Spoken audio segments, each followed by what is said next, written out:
Hey, you're listening to the Heidi Rue Show podcast, where you'll hear compelling stories from female leaders, creators, and innovators. And today's guest is Ashley Dorough.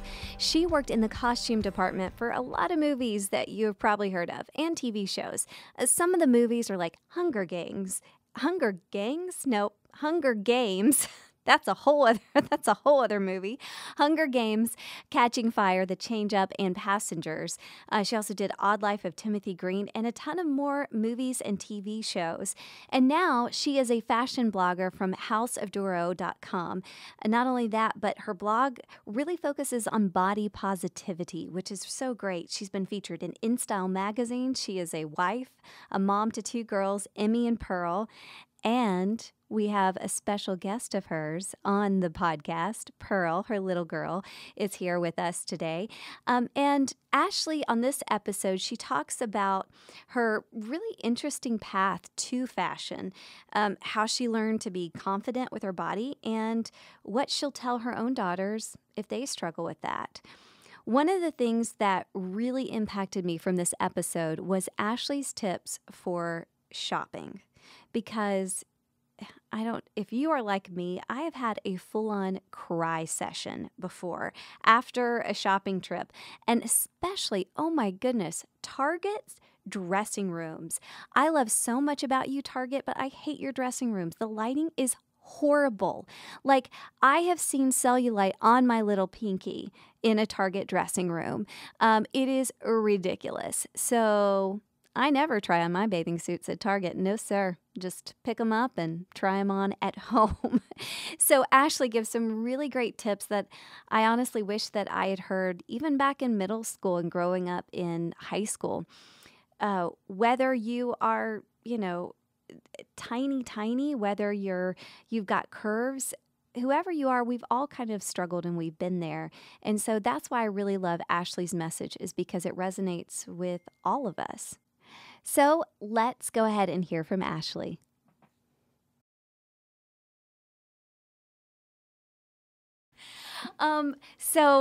Ashley, this is very exciting because it's the first for the podcast, but we have a little baby with us on the podcast today. Pearl, what do you think about that? Yes? Oh, she's smiling, so that's good. That's a good sign. So far, so good. If we have to take an intermission, then that's totally fine as well. Okay. But Ashley, I'm so glad that you're here on the podcast today. I wanted to kind of go back in time and to find out kind of where your love for fashion came from, because I know a lot of times, even like people that love fashion will say, oh yeah, when I was a little girl, I would change outfits like, 6 days throughout the day. And I just knew right then and there. So was that the case for you? Actually, yeah. My mom, once I finally got into this field, my mom was like, oh my gosh, it all makes sense now. Wow. Because you literally changed outfits 6 times a day, and you would look in the mirror and you would tell me about them, and, you would tell me like why you chose certain things, and it just totally makes sense. So it's funny because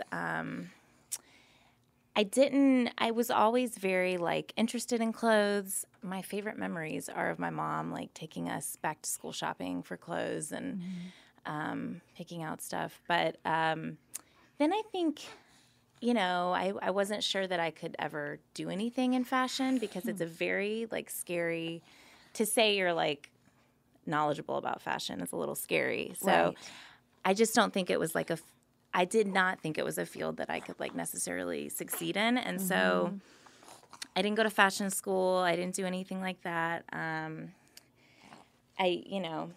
just don't think I ever thought it was something I could do. Yeah. So it's just funny how I ended up here. What do you think, Pearl is like, mm-hmm.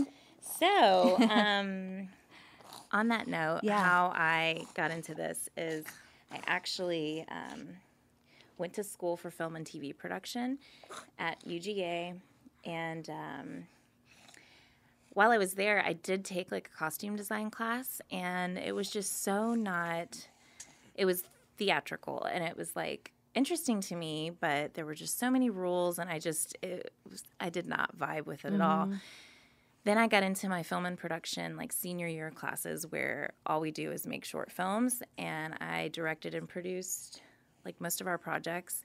And I found that everything I did was like wardrobe based. Like I wrote a short film one time, like based on merely the fact that I wanted to have two characters wearing like windbreakers and fanny packs and like this whole like awesome. 80s style.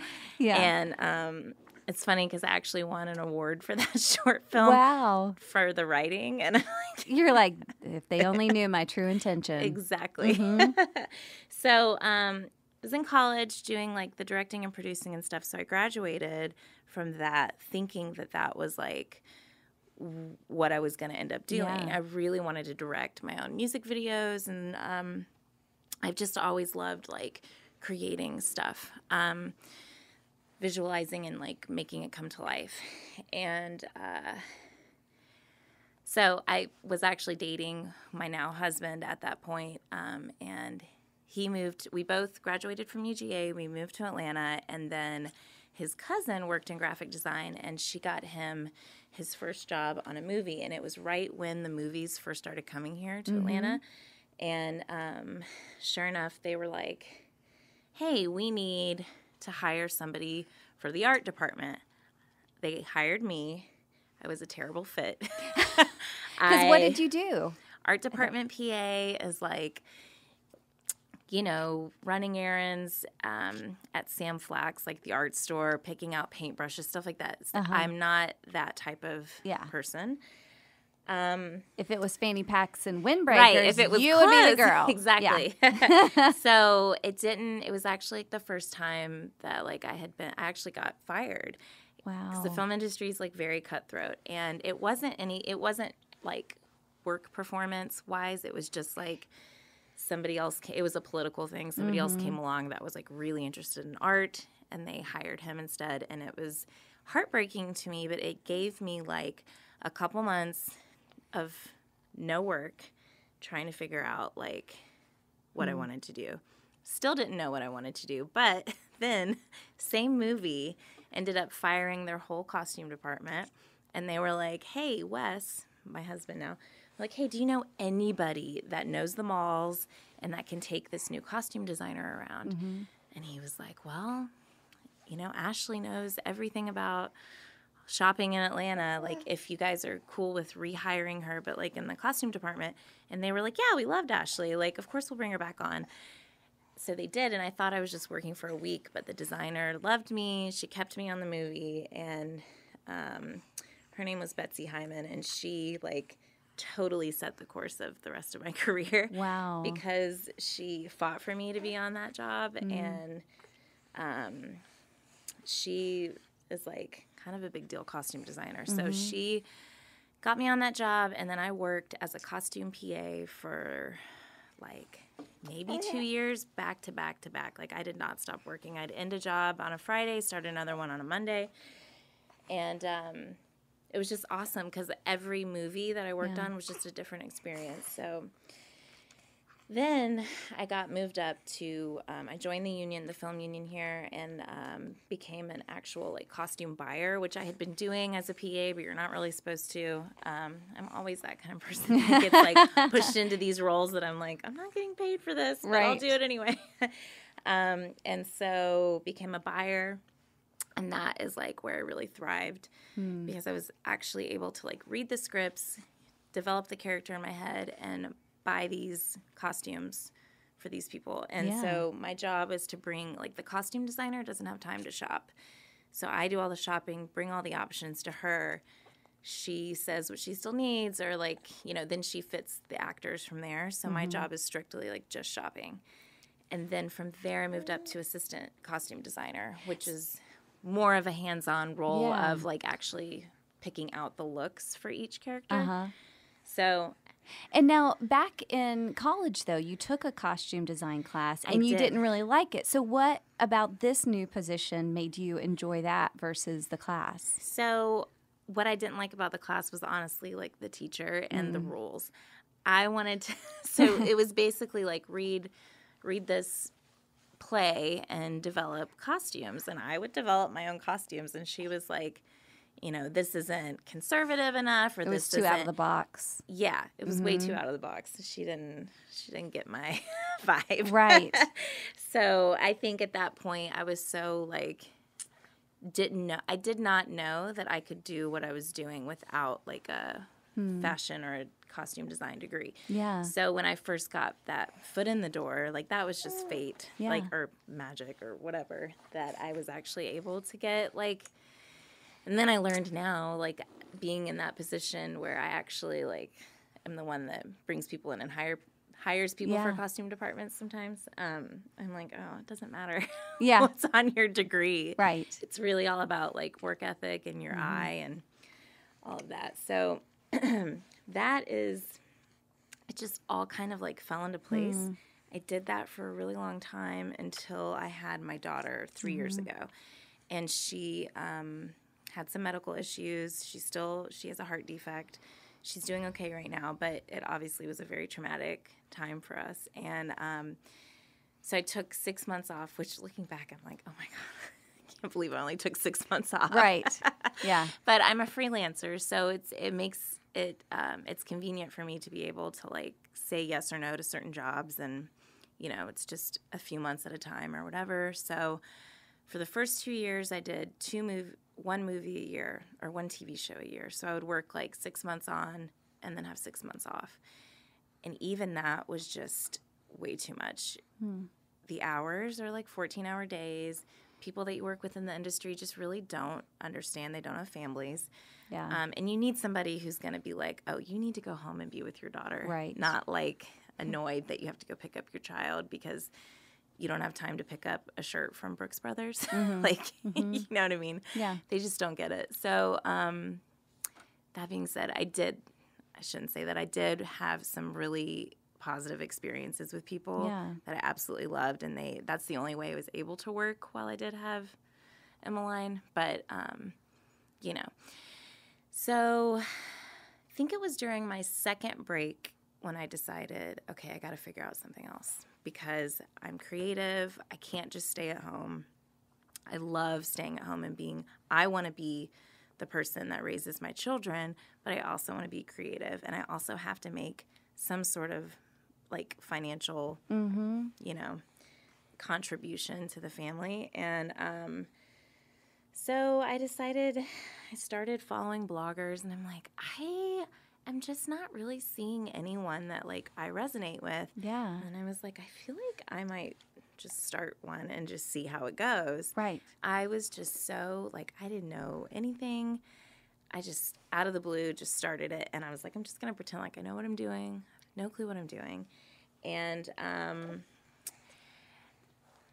it took me about, like, a year to really figure out where I wanted to go with it, because I do have a lot of motherhood stuff to share. Like, I like to share all aspects of my life, but where I really wanted to go was fashion. But then, like I was saying earlier, it's a little scary to be like, hi, I'm a fashion blogger, because I feel like people, or at that point, I was scared that people would be like, she calls herself a fashion blogger and she posted that outfit. You know what I mean? Like, it gets very, like, it can be kind of cutthroat and kind of, like, scary to be like.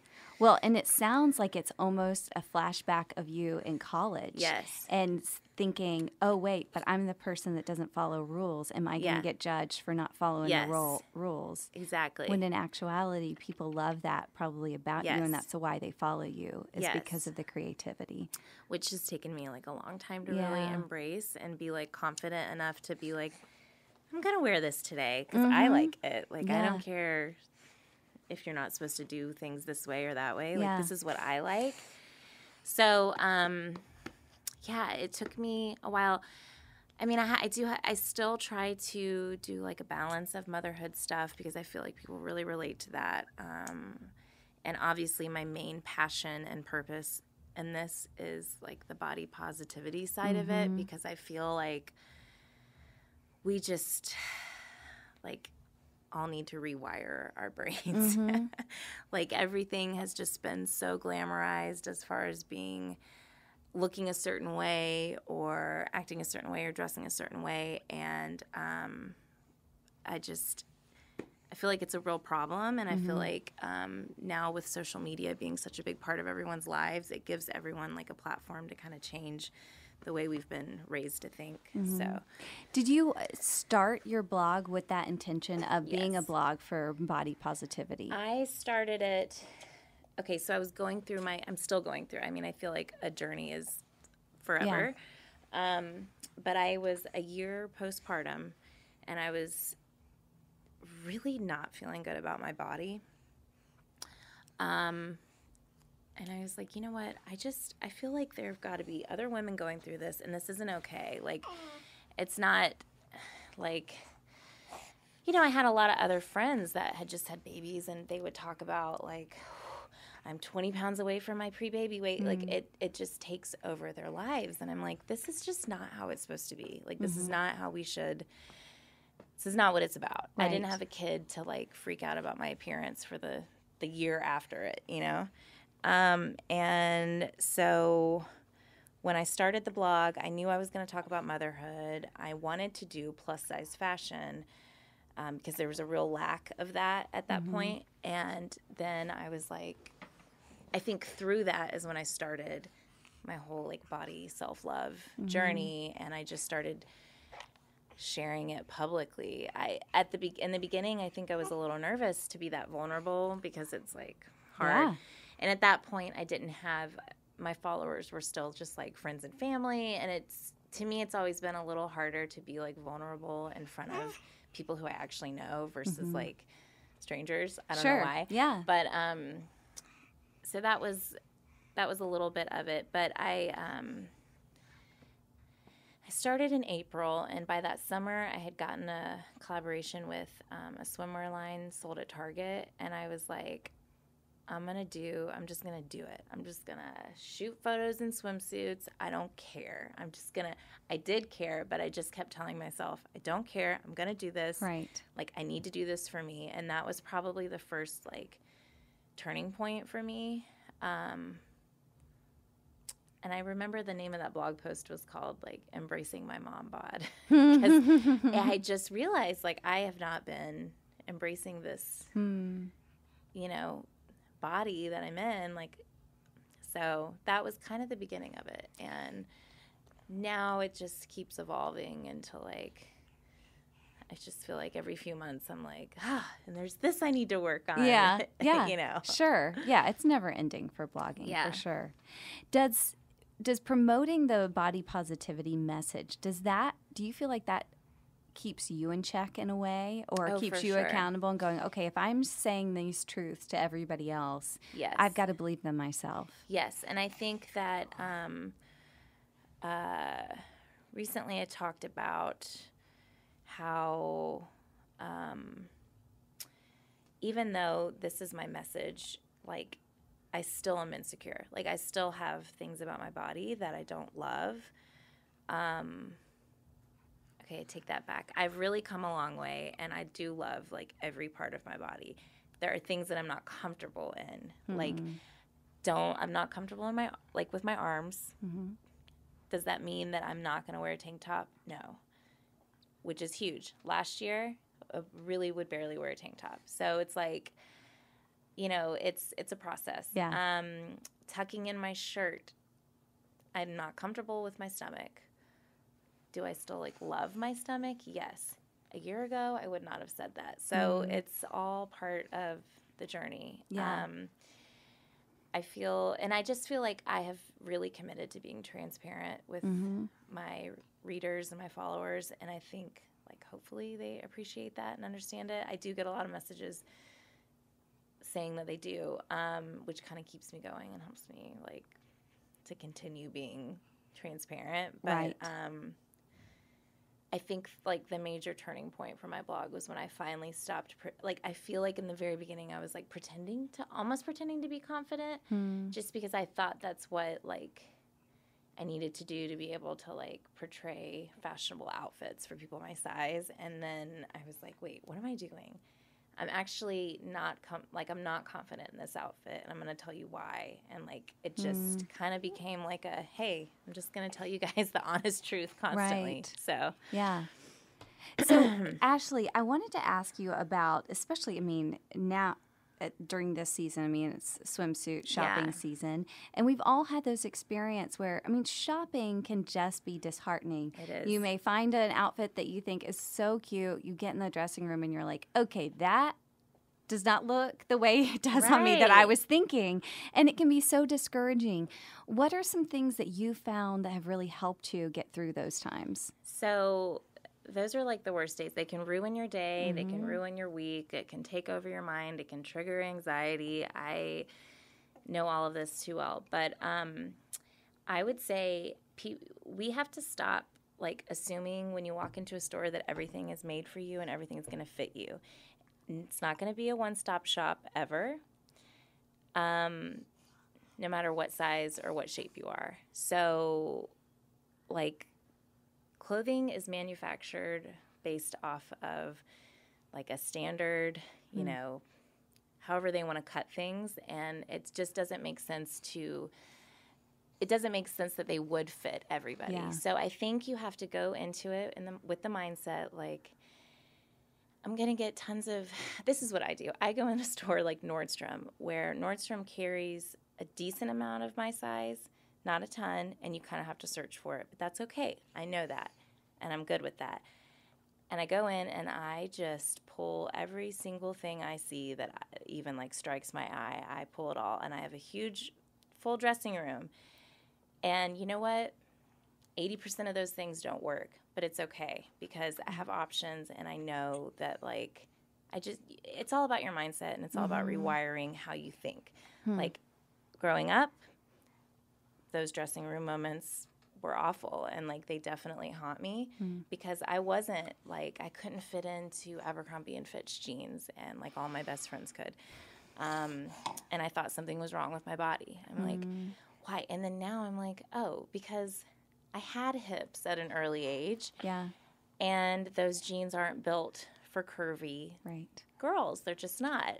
If I had known that, you know, maybe I wouldn't have been so hard on myself. Sure. So I think it's a lot of educating yourself. And I think it's embracing your body. It's okay that you have hips or don't have hips or, you know what I mean? And if you don't, then you just got to find the things that work for you. Right. And once you do, and it just takes a little bit of effort. That's what I tell people. You can't just walk into, Madewell and think that it's going to be a one-stop shop. You might find one top, and that's a success. If you find one thing that you love, that's amazing. I have people I've worked with that have been sad that they only walked away from a store with one item, and I'm no, this is about building your whole wardrobe. It should be from different places. Things are going to fit you differently. Everything's built differently. So, yeah. How do you deal with online shopping? Because that's really tough too, because you can't go in and just try a bunch of things. Right. So actually that is where my try-ons that I've been doing have come in handy with some of my readers.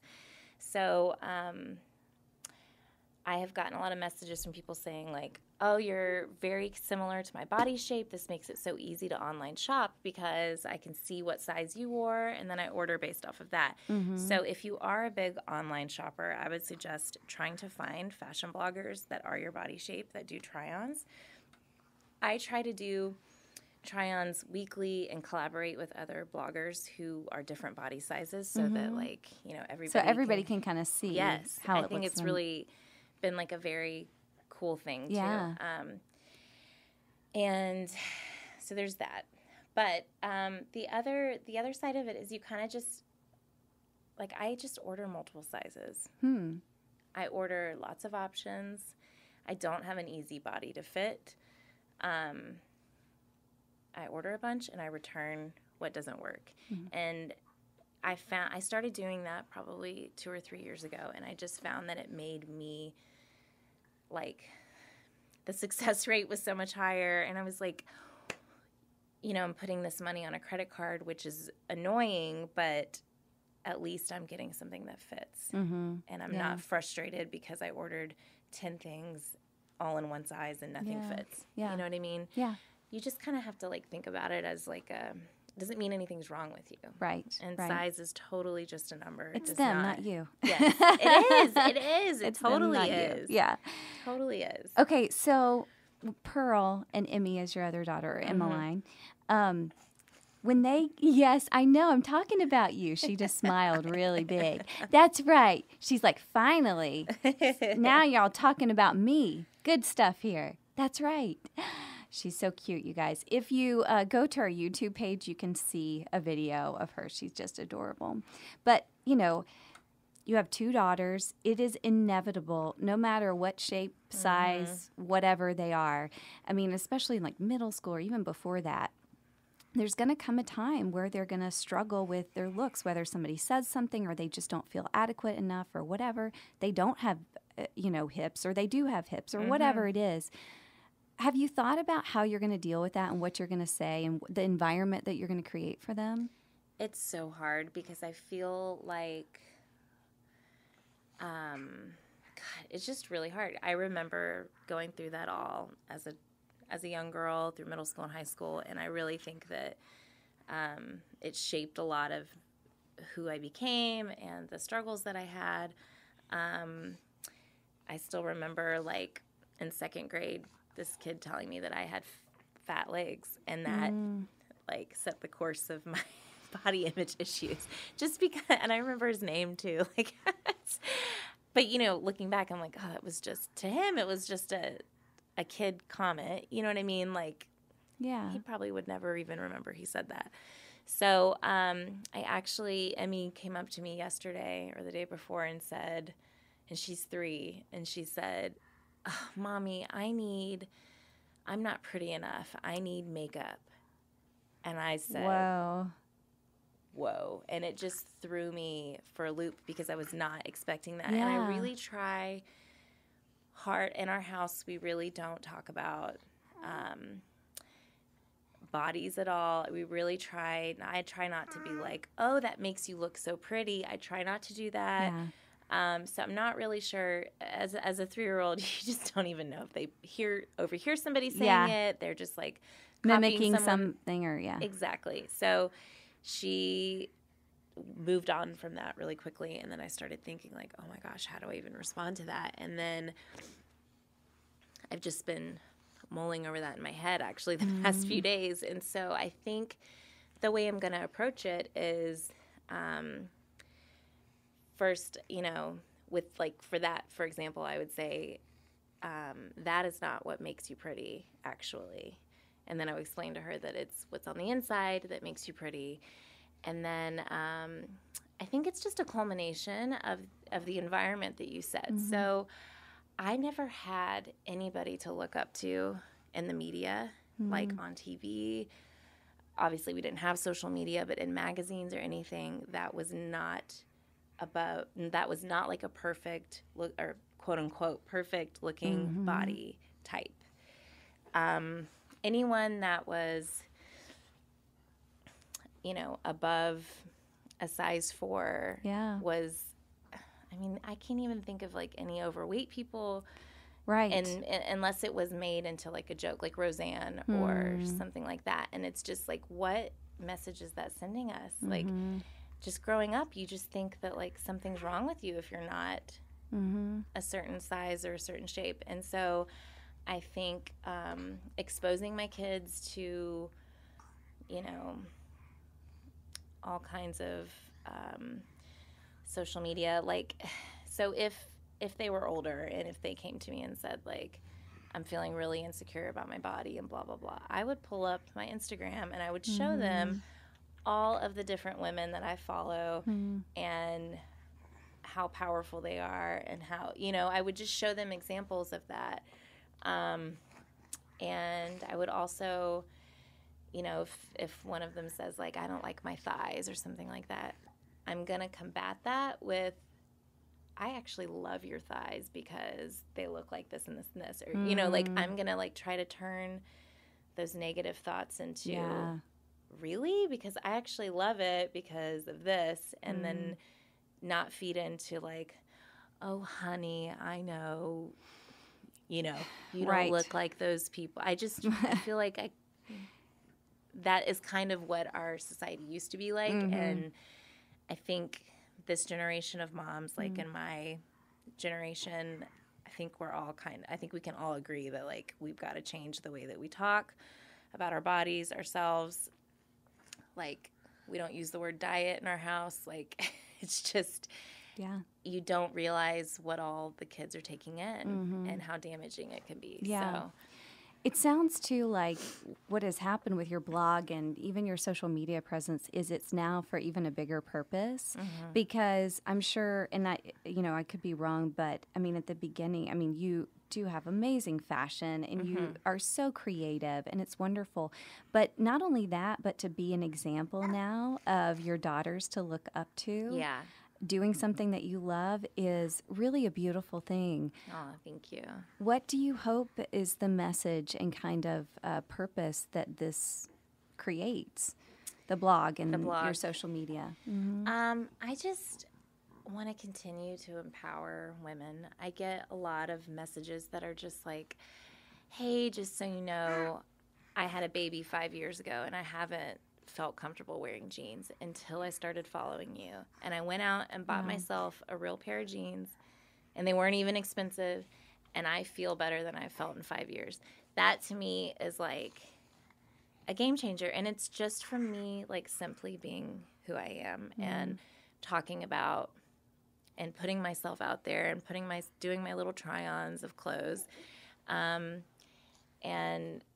I just that is like my purpose is to support and empower and encourage women to just like embrace their bodies and love themselves. It breaks my heart when I hear friends or when I get messages from other women saying, you know, I don't want to take I don't want to take family. I haven't been in a family photo in 3 years because I just haven't felt comfortable with it. I don't love my body. I haven't worn anything but sweatpants and a t-shirt in a couple years. I know those feelings. Like, I've been there, so I understand it.